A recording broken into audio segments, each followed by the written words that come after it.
Hello, Lisa Richard here with Loving Energy Recharge. Welcome to Inner Alchemy. Inner Alchemy is a blend of the teachings of human design, the gene keys, and incorporating some tools as a more than existing lightworker coach. This video is designed to help bring us through the energies that are at play through what is known as the Ring of Divinity. It is an energy system that is moving through between the period of February 24th bringing us through to about March the 17th. Now, during this time, we are also going to be going through the new moon in the sign of Pisces. And Pisces being in the 12th house is the end of the zodiac sign. So this is coming to the completion of a cycle. And the 12th house of Pisces really brings us into our unconscious and our subconscious aspects of self. It is in the element of water, so this is really deepening our emotional awareness and bringing in a heightened sense of emotional sensitivity. Now, the Ring of Divinity is also going to bring us to the start of the next full moon, which will be in the sign of Virgo. So Virgo then becomes an earth element and an opportunity to learn and bring down to earth everything that has been cultivated through this phase of the moon cycle, the new moon in Pisces, and diving into your unconscious aspects of your own emotions, gaining the clarity needed as you're going on that journey, and integrating it back into the earth as we enter into that full moon in Virgo on, let me find a date here for us all, March the 14th, in that element of earth, and then also bringing us into the 6th house of health. So we have a big journey that's unfolding for us, and this is also tying into 4 gate activations. So if you're following along with the teachings of human design, the gene keys, there are gate activations that are found within your own personal birth chart, and you can get a copy of your free chart by visiting the website lovingenergyrecharge.com. But also knowing that we are all stimulated by each one of these 64 gates, which are related to the codon strands, your DNA, your cellular structure within your body throughout the course of the year. So this is collective in nature as we're going through this energy, but you're also feeling it at the micro level. You're self-actualizing this energy within you. So we go through a process of shadow and light, and it's not running from our shadow or eradicating our shadow. It's learning to really look at the shadow aspects in ourselves. The more we see it, the more it doesn't dominate and come to the forefront. So as light workers and empaths and sensitives, we're learning to let the light guide the way. We're removing the masks of the illusions by getting to a deeper truth. So that journey starts within yourself, and you're the only one that can do your own self-actualization. But when we know what energies are at play, this is where you can step in to do your own inner alchemy work. So it becomes a very powerful tool of spending a lot of time with yourself, but also seeing the external world as a reflection that is there, showing you deeper aspects that are within you to do a higher sense of contemplation. It's kind of like when you look out into the world and you notice certain behavior characteristics in others, and you jump to an opinion or you jump to a judgment. Well, the only reason you recognize it in them is because it also exists within you. So that is true when you're looking at the concepts of shadow energy and light energy. So the more you really get to know about yourself, who you truly are beyond all the layers of the masks, the personas, the illusions, what you've been told to believe in, the more you're going to find a deeper sense of peace and relaxation, and most importantly, stability as you are walking this human journey during a time where we're seeing a lot of dismantling as the old is falling apart in order for the new to rise. So remember, your soul asked to be here during this time, and we really are here to learn how to bring heaven to earth. That is done by finding it within ourselves and being a reflection of that for others. So let us jump into the 4 themes that are really a part of this Ring of Divinity. And they do very much relate to 4 distinct gates, whether you're following the teachings of human design or the gene keys.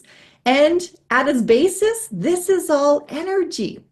So we're really starting off with looking at gate number 37, and that's all about the gate of the family.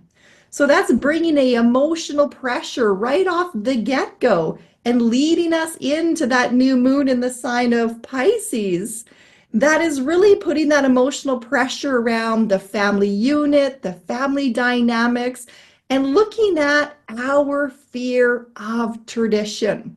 So how traditional roles have normally carried out within your own family unit or within your community unit, out in society as a whole. And really looking now at, is that coming into a sense of equality, a sense of balance? Or are you finding within your own self that you're giving more than you're receiving, or you're receiving more than you're giving? Are you conforming to roles, traditional roles that are no longer working for you because your family dynamics have changed? Are you conforming to old belief systems or structures that are part of a traditional way of doing things that, again, are just no longer working because we are living in a different era? So really looking for yourself. And here we're going to embrace the shadow of weakness and moving into the light of tenderness. Now, weakness as a shadow, and it's always really interesting because you're going to find the gift in the shadow and the shadow within the gift, right? So we're not here to eradicate our weakness. We're actually here to really look at the weakness within our own foundation. So a family structure is a foundation, but a family is only as strong as its weakest member. So we're here to embrace our weaknesses, to allow ourselves to be supported by others in order to build that strong foundation. And a lot of us have been taught to cover up our weaknesses, or don't you dare show a weakness. We're taught that a weakness is a fault. Well, a weakness needs to be acknowledged because there's an opportunity then to call in somebody else's strength that complements that weakness. So we all have gifts that we're bringing out into the world. We all have things that we enjoy doing, that we feel passionate about. Just imagine being really honest with yourself about your weaknesses and saying, you know, I'm not really good in that area. I don't really understand that area. And maybe there's an opportunity for you to call somebody in who really does enjoy working in that certain area, so that that frees up your time and your energy to do more of what it is that you love to do.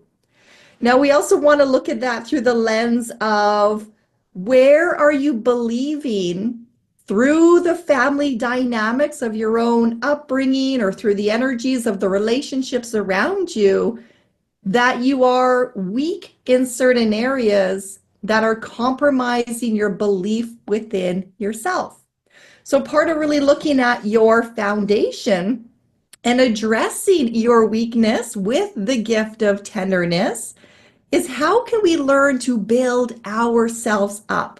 So this is looking at the power of loving thoughts, honesty, radical honesty, to really look at areas of your life to see what do you need to work on in order to develop your self-esteem, your skill sets, your competence, your self-assurance. Where are you buying into the stories and opinions of others that are making you feel weak? And again, it's not about having the other person change. It's about really noticing how the energies out there affect us within here. So being in that 12th house in the sign of Pisces, the water element, into the emotions, the depths of ourself, bringing the unconscious to more of the conscious awareness. We really want to look at, what knocks us to our knees? What pulls that rug out from underneath you? When you get really excited, you want to head towards a dream, a goal, an ambition, something that you know will support yourself and support the family, the community, the larger tribe. What tends to pull that rug underneath you that stops you in your tracks? So those are also areas of weakness that we want to acknowledge, and catching what we call the destroyer within ourselves that then stops you in your track to take another assessment and look at, what do I need to build up in strength, out of love, out of tenderness, in order to walk towards what I know is my calling and my purpose with a strength of character that will withstand the critics, the judgments, the doubts that are going to come along the way, and all those things that life is going to throw at you. Now, we also want to look at the power of our own emotions and where we carry an expectation that others should behave in a certain way or others should do what we want them to do. So that is another form of weakness. We want to move into family units and communities, into structures where everybody can stand solidly in their own foundation and strength, and together that builds a stronger unit. So look at that through the lens of being out in the world of business. When you are running an organization and you have multiple departments, you want each and every one of those departments to be thriving on its own, so that when it comes together, the whole organization runs the most efficiently that it can. Well, you are the same way. You are an organization yourself. Your mind has to be on board with the body, has to be on board with the soul. Everything has to come into a balance, a hum, a harmony, in order for you to rise up to the full potential.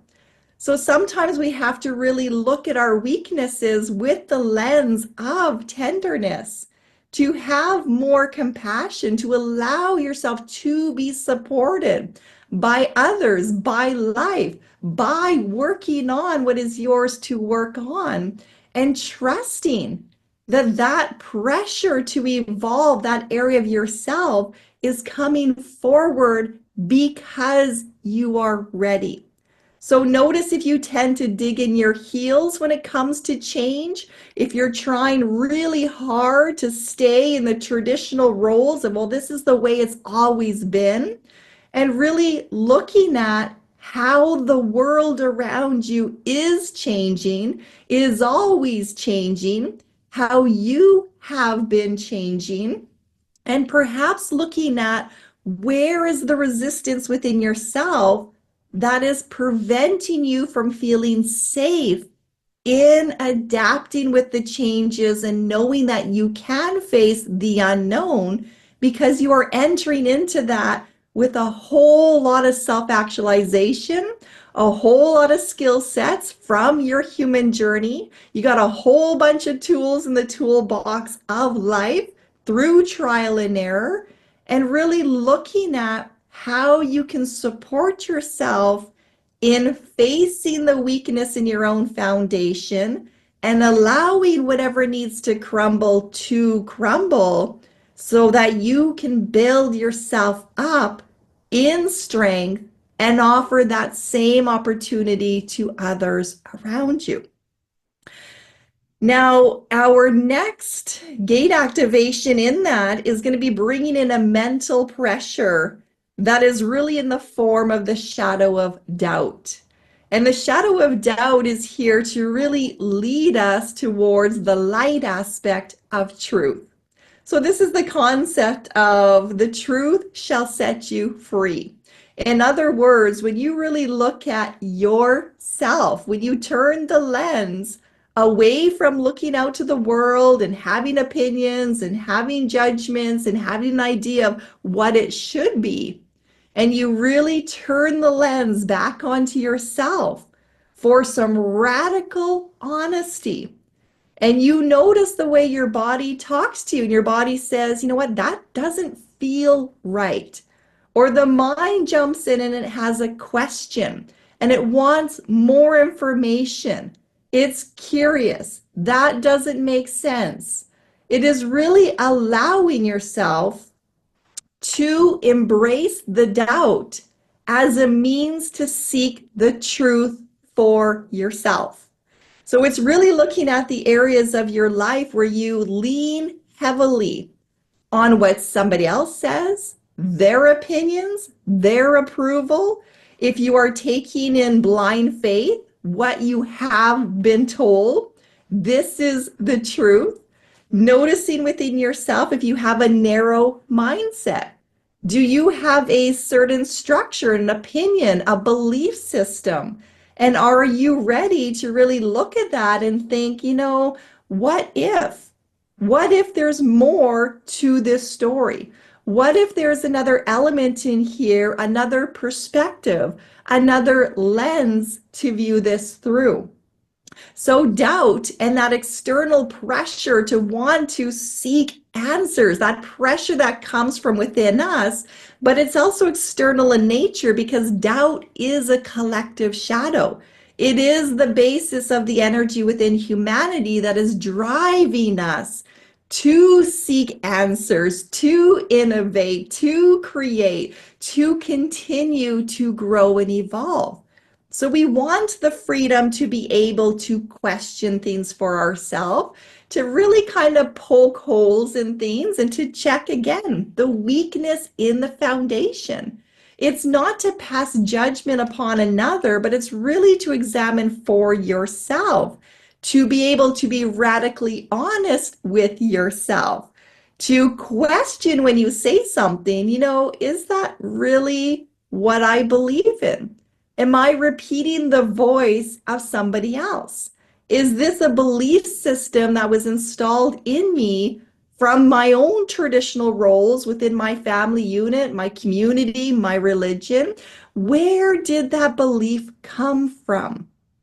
And can you sit in the presence of somebody else and really feel in the tenderness of the higher light aspects of yourself that what they are sharing with you is the truth as they know it to be?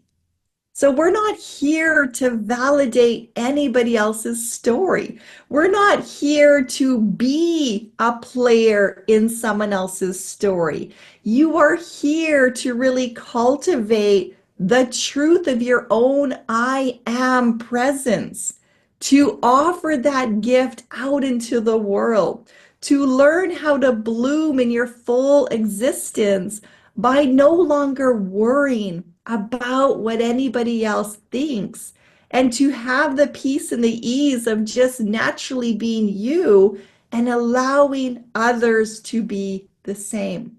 So there's some pressure coming in during this cycle where we're really going to be examining ourselves, the validity of the stories we tell ourselves, to catch our own lies, to do that deep inner reflection, to look at others and what they say and how they react, and take it with a grain of salt.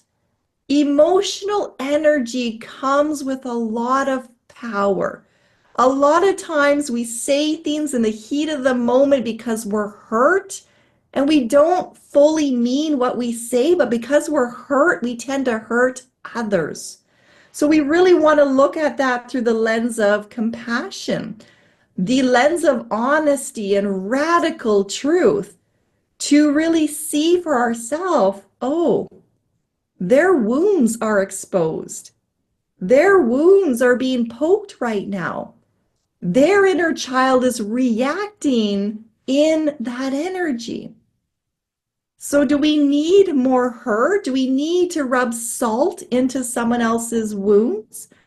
Or do we need to step back and put up a healthy boundary and say, I see the truth in what you are going through and that you have to go through your own experience, but I don't have to exist in that experience with you. I can call in the higher aspects of tenderness, of love, of understanding, of grace, and I can sit in an opportunity to get to learn a little bit more about myself, my inner truth, and those that are around me.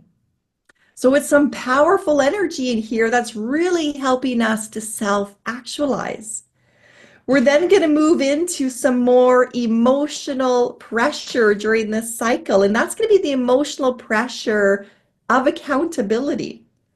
Ultimately, we are responsible for our own emotions, how we react, how we respond.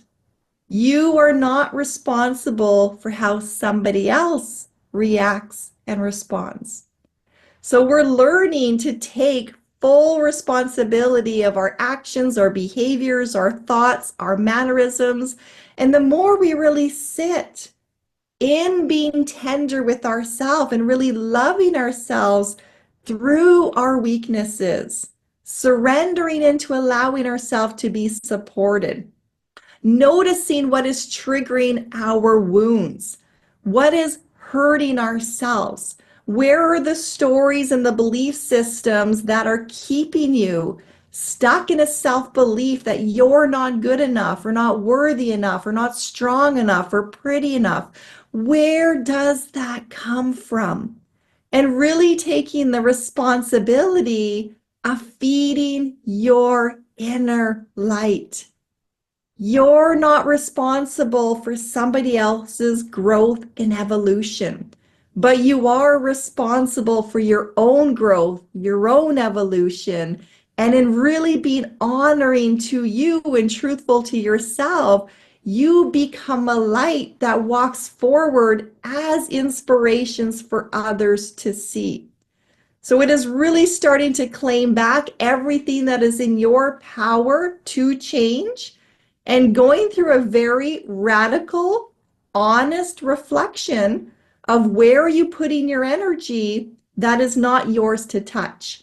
Where are you invested in somebody else's life and it's not your area to be in? Where are you trying to tell somebody else what to do, how to do it? Where are you worrying about somebody else's outcome?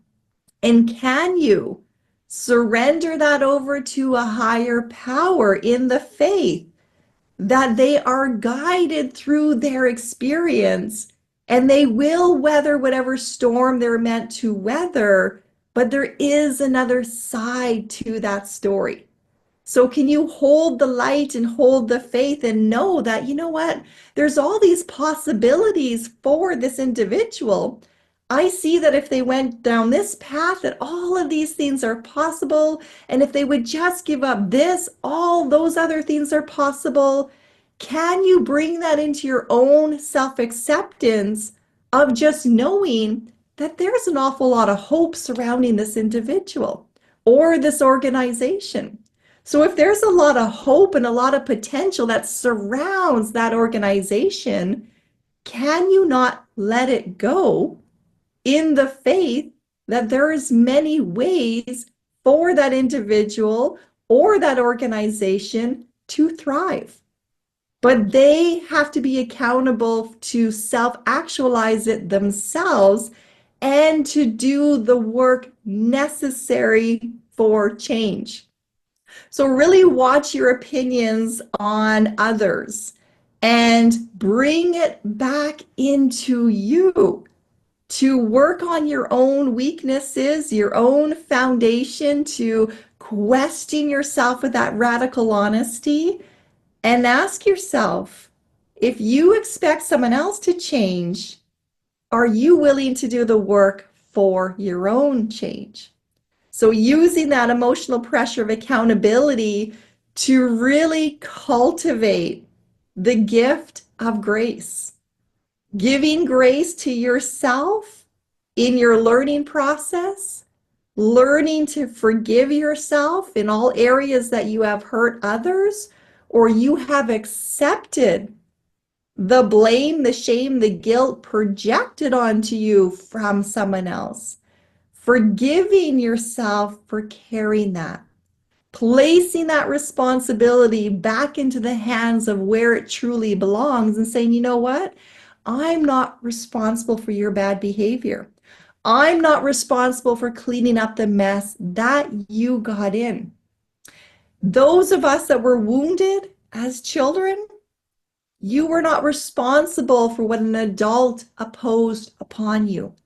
So can you forgive yourself? Can you give yourself the grace of handing that back over to a higher power and forgiving yourself from carrying the weight of that suppression?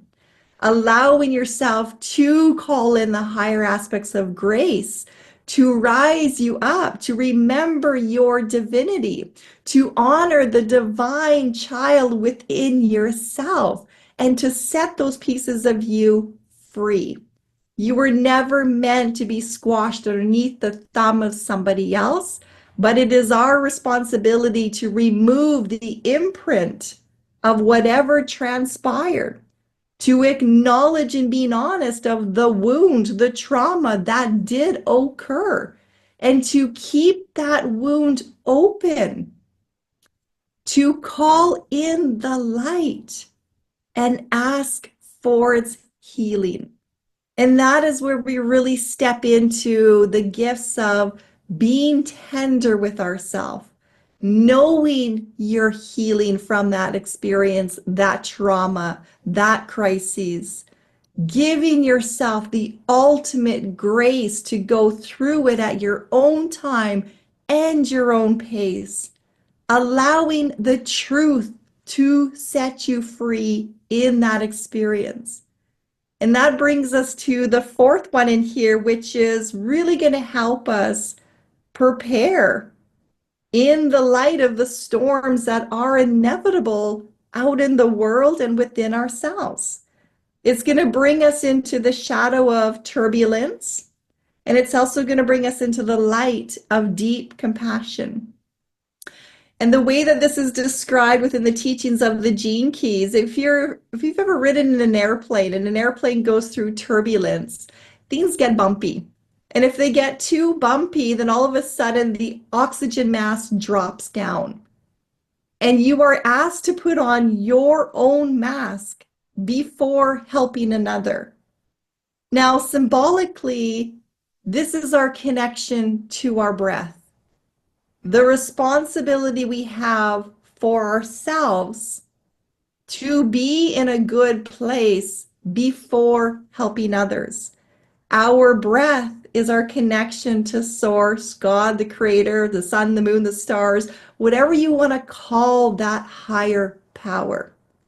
When we find ourselves in a crisis, when we find ourselves provoked by life, when we find ourselves in a wound pattern that we feel that we cannot escape, we are anxious, we are worried, we are full of doubt, our nervous system is overrun, the emotions are flooding the body, which shuts off our ability to rationalize.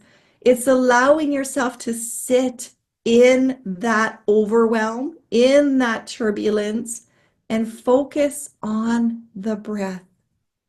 Put your oxygen mask on. Start rhythmic breathing. Remind yourself, I am safe. I am present. I am okay. And breathe through that energy. When we allow ourselves to stay present instead of running, and we breathe ourselves into that experience, well, then we are rising ourselves up out of our human and into the greater consciousness where wisdom does exist. When the mind becomes in balance and the body comes in balance, our spirit rises us up. That is the Ring of Divinity. It's accepting all parts of who we are and expanding outside of that to something larger than ourselves.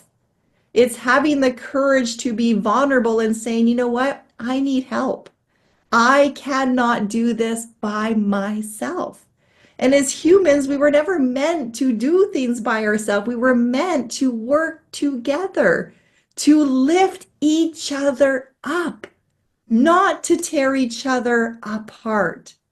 And that brings us into the light of compassion. Can you have compassion on yourself for what you are going through? Can you look at your own experiences to then have greater compassion and understanding with others, with humanity, knowing that they're also going through their own journeys? In our own lives, in this last little while, we have lost a beautiful nephew.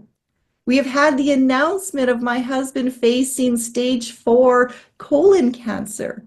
These are all turbulences of life.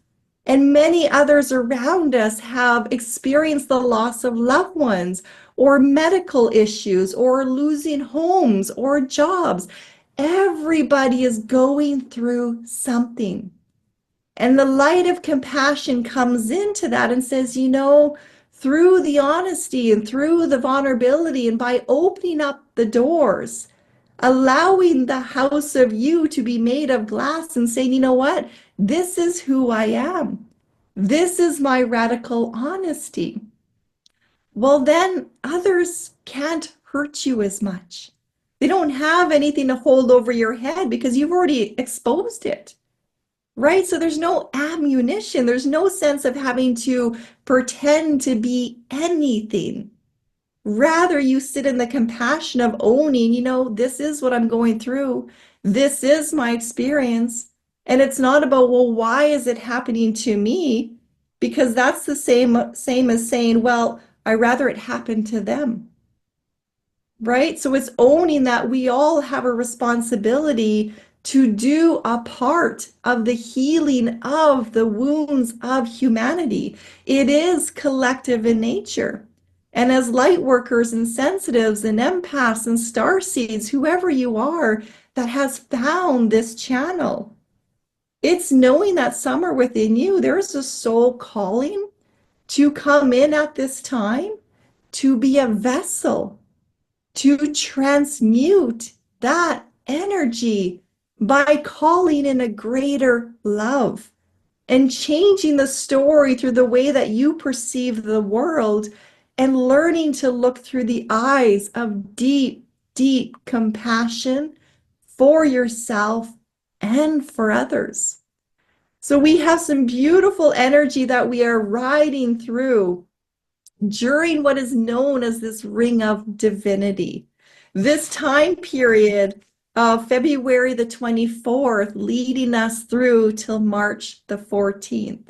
The period in between the new moon in the sign of Pisces, in the 12th house of the subconscious and the unconscious, the element of water, our emotions, our heightened sensitivities, and bringing that journey all the way to the emergence of the full moon in Virgo and lunar eclipse, bringing us then into the 6th house of health. Can you take the journey through this energy to do your own inner alchemy work, to build your own foundation, to face the radical honesty within yourself, to claim responsibility for what is yours and release everything that is not, to sit in the deepest form of compassion? If you want to know more about these individual gates, if you want to dive really deep into this alchemy potential, the inner alchemy potential during this time, I invite you to check out the teachings of Exploring Pisces Season. I'll drop the link below in the comments for you to check out if that feels right for you. I strongly encourage you to visit my website, lovingenergyrecharge.com. Get your free birth chart reading Start to look at your gate activations. Use it to follow what is known as the mandala wheel, the pattern of 1 to 64, your DNA through the course of the year. Become familiar with what the energies are right now so that you can see the shadow and you can call in the gift. This is a beautiful time of transformation.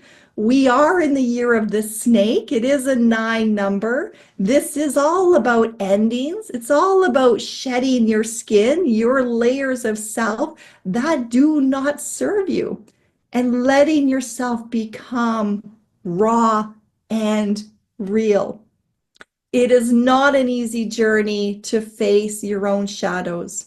It is not an easy journey to become vulnerable and exposed, but it is a beautiful, beautiful journey to set yourself free and to allow your inner light to grow and expand and becoming a beacon, not just for yourself, but the potential for others.